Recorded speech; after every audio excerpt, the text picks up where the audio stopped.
The Massey Ferguson dealership that Curtis Webb walked out of that afternoon had been operated by the same family for 31 years. The current owner was a man named Ray Albrecht, 61 years old, second generation in the business, the kind of dealer who had seen enough farm cycles to know the difference between a man who needed a bigger tractor and a man who wanted one. Ray knew the difference because the difference mattered. It mattered to the farm. It mattered to the operating line. It mattered 4 years down the road when the man sitting across from him either came back satisfied or came back struggling and looking for someone to blame. Ray had learned over 3 decades of agricultural equipment retail that the most valuable thing he could offer a farmer was not the machine on his lot. It was an honest assessment of whether that machine fit the operation. This was not a popular approach. It did not maximize short-term revenue. It did not generate the kind of sales numbers that impressed manufacturers at regional meetings. But it produced something Ray valued more than quarterly figures. It produced customers who trusted him, who came back, and who sent their neighbors. Curtis Webb had been one of those customers for 11 years. The conversation that changed everything happened on a Wednesday afternoon in early March. Curtis had come in to discuss replacing his primary tractor, a Massey Ferguson 7726, that had 4,200 hours on it and had, by any honest measure, performed well beyond what the purchase price had asked of it. The machine was not failing.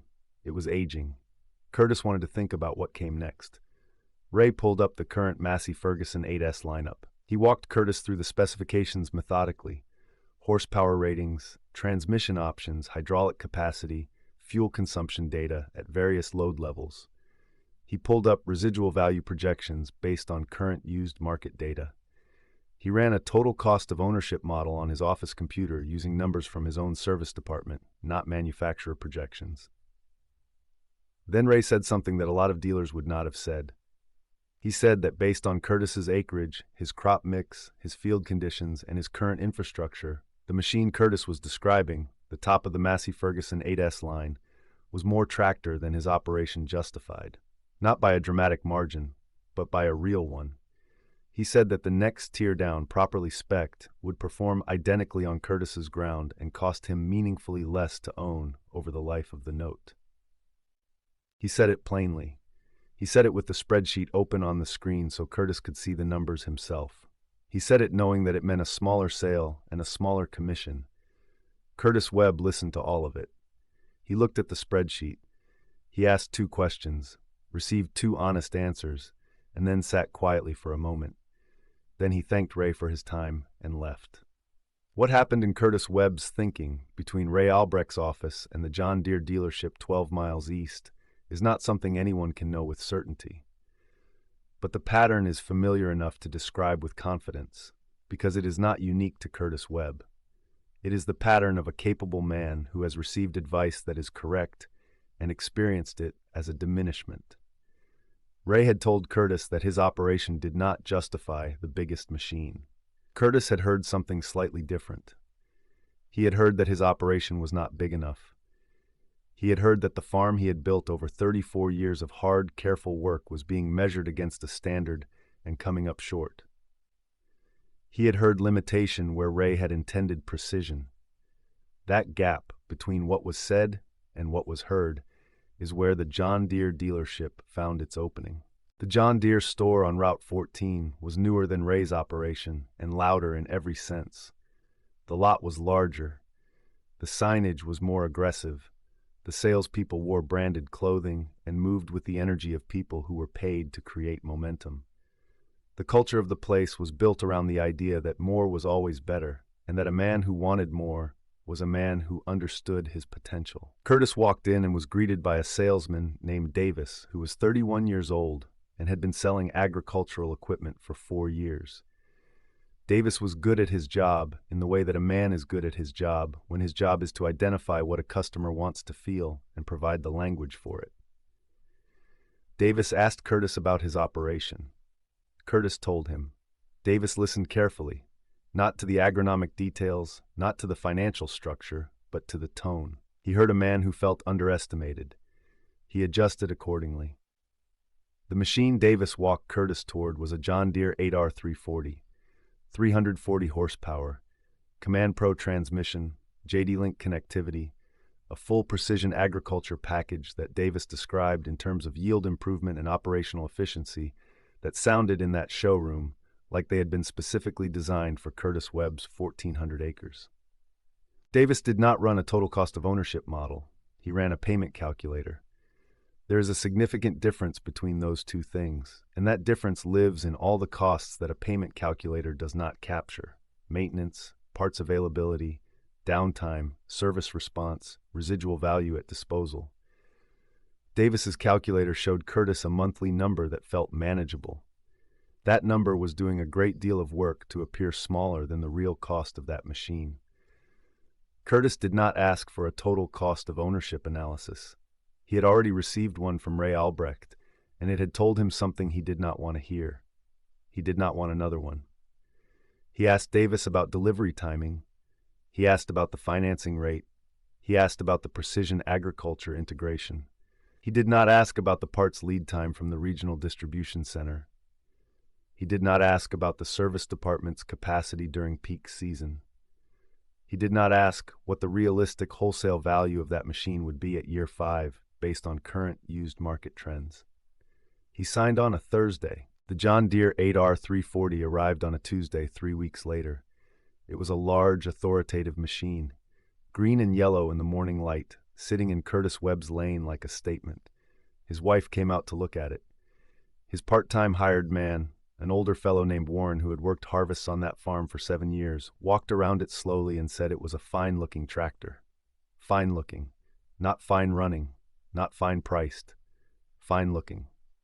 Curtis climbed into the cab and felt the way a man feels when he has committed to something large and wants to believe the commitment was right. The cab was impressive. The display screens were comprehensive. The seat was better than anything he had sat in before. These were real qualities. They were not fabrications. The John Deere 8R was a genuinely capable machine, and it looked and felt like one. What it did not feel like was his, not yet. Every system was unfamiliar. The transmission logic was different from the Massey Ferguson he had run for 11 years. The hydraulic response was calibrated differently. The precision agriculture interface required setup time he had not fully budgeted. These were not flaws. They were the normal learning curve of new iron. But normal does not mean free, and the cost of that learning was going to accumulate in ways that Curtis had not fully modeled. Warren watched all of this and said very little. Warren was the kind of man who expressed concern through silence, and he was very quiet that spring. The first planting season with the John Deere was not a disaster. That is the honest account. The machine performed in the field.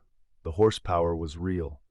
The guidance system, once configured correctly, worked.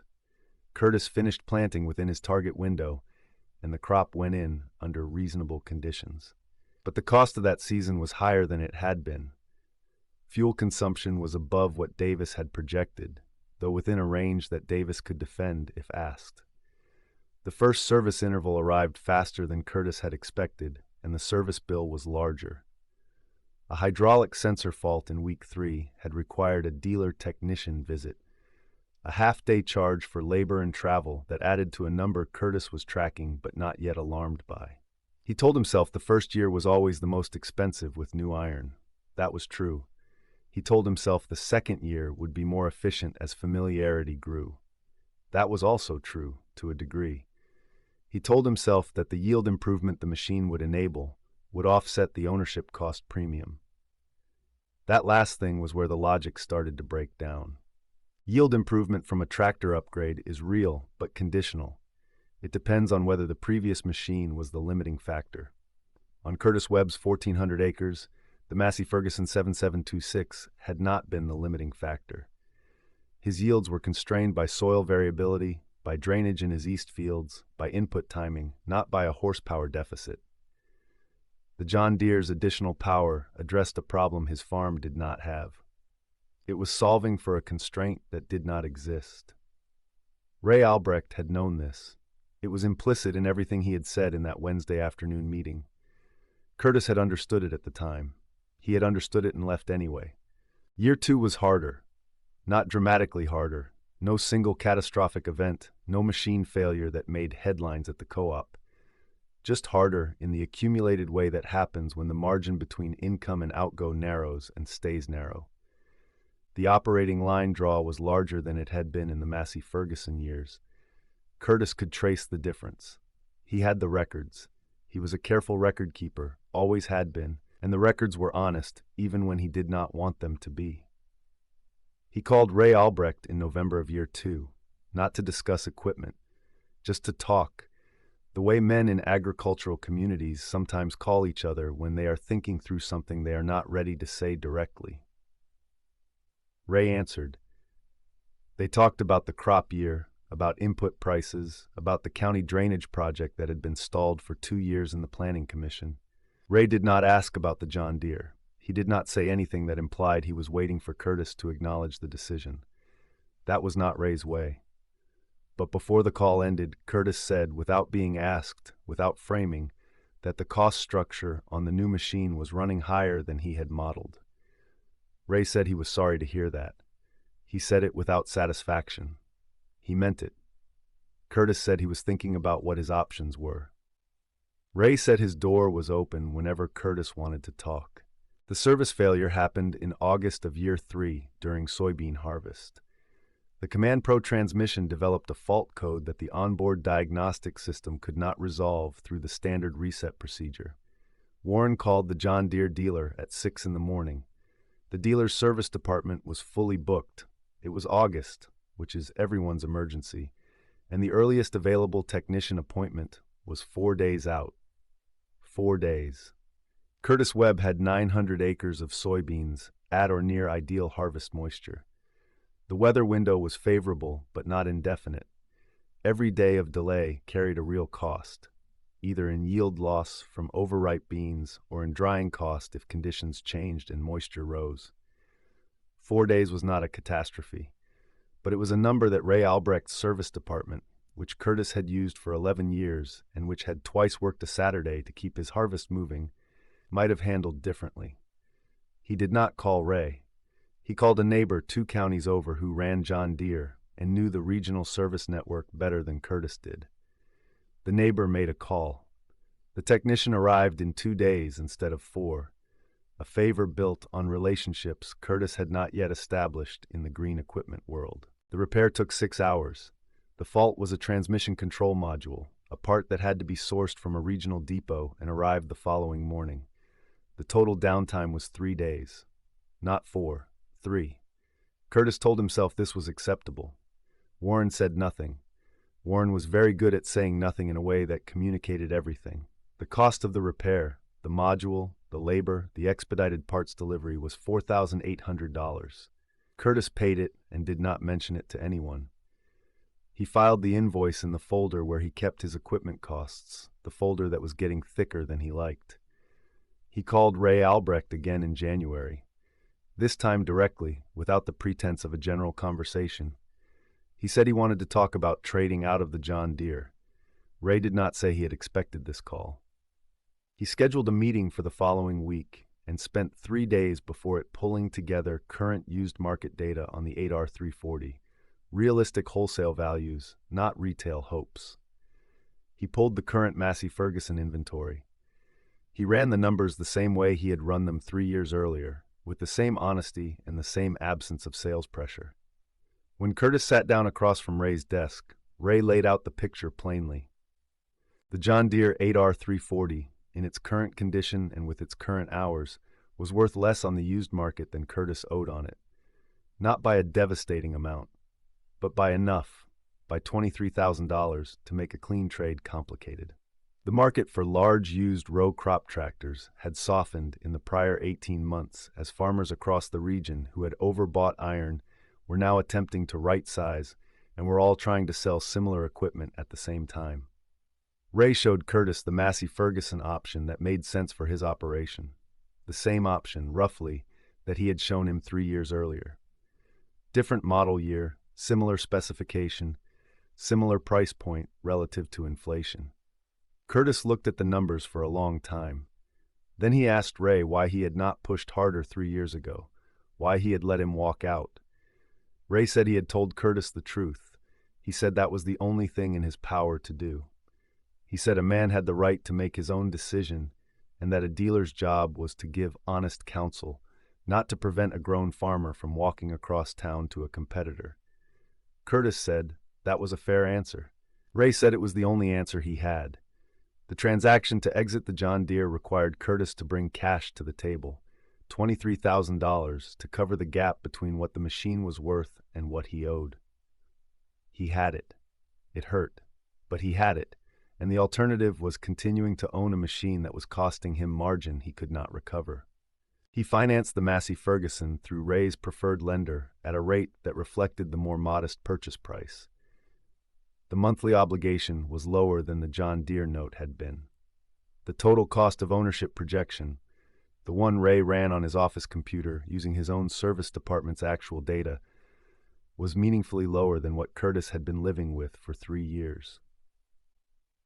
Warren drove the new Massey Ferguson into the shed on a Tuesday morning in March. He spent half a day going through it. He came in for lunch and said it was a good machine.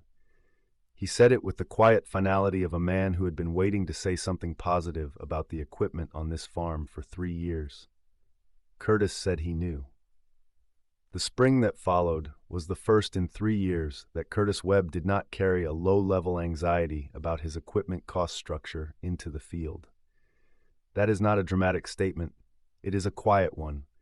But anyone who has farmed under financial pressure knows the specific weight of it, the way it sits in the background of every decision, every weather check, every conversation with the banker.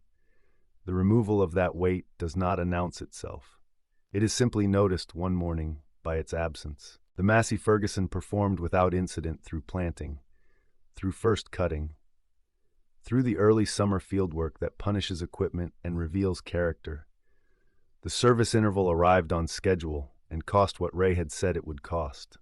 Parts were available. Warren understood the machine within 2 weeks of running it. Curtis called Ray in late June with no specific purpose, just to say the machine was running well. Ray said he was glad to hear it. Curtis said he should have listened 3 years ago. Ray said most men need to find out for themselves. He said it without judgment, because that is the kind of man Ray Albrecht was. The financial recovery from the John Deere years took time. The $23,000 brought to the table at trade-out did not disappear. It sat in his operating figures as a scar, a number that represented, precisely, the cost of the gap between what Ray had told him and what he had chosen to hear. He did not hide it from himself. He looked at it regularly, not as punishment, but as accounting. This is what that decision cost. This is the number that the John Deere lot on Route 14 charged him for 3 years of feeling taken seriously. It was when he calculated it against the total operating premium of those 3 years. The higher fuel, the service costs, the downtime, the repair module, the gap at trade, closer to $67,000 when everything was added honestly. $67,000. Spread across 3 years on a 1,400-acre operation, it was survivable. It had not broken the farm, but it had bent it. It had absorbed capital that could have gone toward tile drainage in his east fields. It had drawn on an operating line that otherwise would have been available for input cost management. It had cost him flexibility at a time when commodity markets had required flexibility from every operation in the region. He wrote the number down on a piece of paper and put it in the equipment cost folder where it belonged. Ray Albrecht retired from the dealership 2 years after Curtis returned to Massey Ferguson. His son took over the operation and ran it the same way, with the same honest counsel, the same total cost of ownership models, the same willingness to tell a farmer that the machine he wanted was more than his operation needed. Curtis Webb attended the retirement party at the dealership. He stood in the back of the room with a cup of coffee and watched Ray accept the kind of low-key, sincere appreciation that accumulates over 30 years of doing business the right way in a small county. Not flashy appreciation, not the kind that comes with a plaque and a speech, the kind that comes with men driving an hour to be in the room, because the man being honored had once told them the truth when it was easier and more profitable to tell them something else. Curtis shook Ray's hand at the end of the evening. He did not say much. There was not much to say that had not already been understood between them. He said the Massey Ferguson was running well. He said his East Drainage project was finally underway, 2 years behind where it should have been, but underway. Ray said that was good news. Curtis said it was. There is no grand resolution to this story. The farm did not double. Curtis Webb did not become a cautionary tale at the county extension office or a success story in an equipment manufacturer's promotional video. He farmed his 1,400 acres the same way he always had, carefully, quietly, with a yellow legal pad and a folder of invoices and a hired man who communicated primarily through silence. The John Deere dealership on Route 14 is still open. Davis still works there. He is good at his job. He sells machines to men who want to feel taken seriously, and there will always be men who want that, and some of them can afford it and some of them cannot, and the difference between those two groups is often not visible from the showroom floor. Ray's dealership is still open too. His son runs it. The spreadsheet on the office computer still gets opened when a farmer sits down to talk about a machine. The total cost of ownership model still gets run with real numbers from the service department, not manufacturer projections. The conversation still sometimes ends with a farmer standing up and leaving without buying anything. Some of them come back, some of them do not. Curtis Webb's Massey Ferguson is in the shed. It has not missed a season. It has not required an expedited parts order. Warren maintains it on schedule with the thoroughness of a man who respects a machine that respects his time. On a Wednesday afternoon in early March, 3 years to the week from the day Curtis walked out of Ray's office and drove east on Route 14, a younger farmer from the south end of the county sat down across Ray's desk to talk about replacing his tractor.